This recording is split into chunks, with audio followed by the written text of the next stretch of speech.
नहीं, खुशियों की झनकार चाहिए, हर चेहरा मुस्कुराए ऐसी सरकार चाहिए। निडर नेता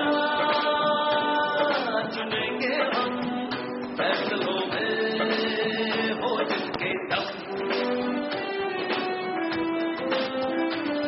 क्या होना था इस देश को क्या हो गया, जो सोचा था वो देश है खो गया। ढूंढ लाए चलो निडर नेता चुनेंगे हम, फैसलों में। मजबूत नेता, निर्णायक सरकार, भारतीय जनता। जिनकी परफॉर्मेंस तो है, लेकिन केवल उनको लगता है कि अपने जब सत्ता की बात आए तो सरकारी योजनाओं का नाम, पार्कों का नाम, सड़कों का नाम, इलाकों का नाम, एयरपोर्ट होनी है कमजोर। आडवाणी जी की मजबूती पर उन्होंने सवाल खड़ा किया है, क्या कहेंगे? देखिए, मैं इसको बीजेपी के चुनाव अभियान की बहुत बड़ी सफलता मानता हूं। सफलता दो कारणों से है। पहला ये कि पिछले 1.5 महीने में जब से चुनाव की घोषणा हुई है, ये तीसरी बार है कि प्रधानमंत्री जी बोले हैं। सरकार की अचीवमेंट्स के पक्ष में उन्होंने एक शब्द अभी तक नहीं कहा। वो केवल बोलते हैं तो अडवाणी जी के ऊपर बोलते हैं। मुझे लगता है कि प्रधानमंत्री जी को अडवाणी जी के बारे में एक कॉम्प्लेक्स हो गया है, और सुबह उठते हैं तो एक गम उनको सताता है कि मैं कमजोर नहीं हूं, और इसलिए पूरे समाज में कहना शुरू कर देते हैं मैं कमजोर नहीं हूं, कमजोर नहीं हूं, और फिर अडवाणी जी के बारे में बोलना शुरू कर देते हैं। हमने तो चुनावी बहस शुरू की थी कि इस देश को एक मजबूत नेता चाहिए, अडवाणी जी एक मजबूत नेता है।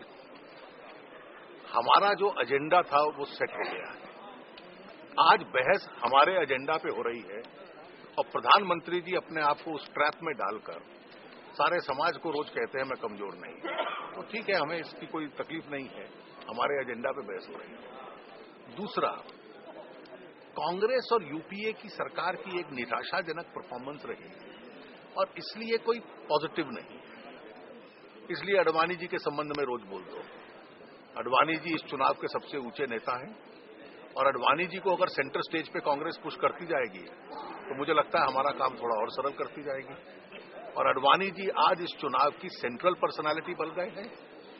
कांग्रेस के नेता उनके आसपास खड़े हुए छोटे मोटे पिनप्रिक्स करना, प्रश्न रेज करना, उनकी चुनाव में भूमिका यही रहेगी। मैं इसको बीजेपी चुनाव की एक सफलता मानता हूं।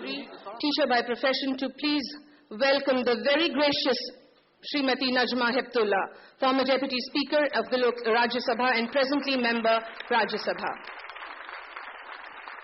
Ladies and gentlemen, before we commence the main program, I am going to request Shri Vijay Goyal, former Union Minister in the NDA government. With a huge paucity of time, we are going to request him to please speak a few words and address the audience. Mr. Goyal doesn't need too much of an introduction.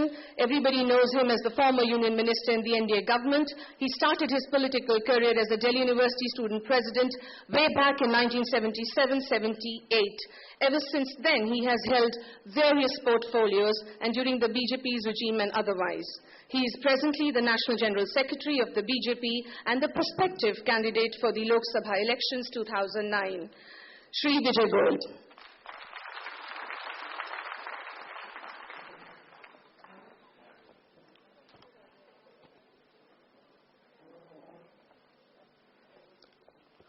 नमस्कार, श्री अरुण जेटली जी, आरती मेहरा जी,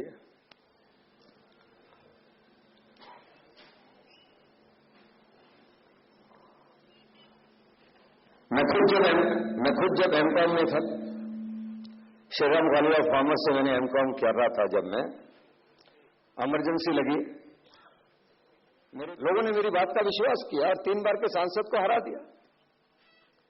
फिर जब मुझे चांदनी चौक भेजा गया तो मैं ही चांदनी चौक नहीं आया, जो सदर क्षेत्र के अंदर मेरे काम किए हुए थे वो भी मेरे पीछे चल चल कर आए। चांदनी चौक के लोगों को लगा कि अब ये चांदनी चौक को चमका देगा जी।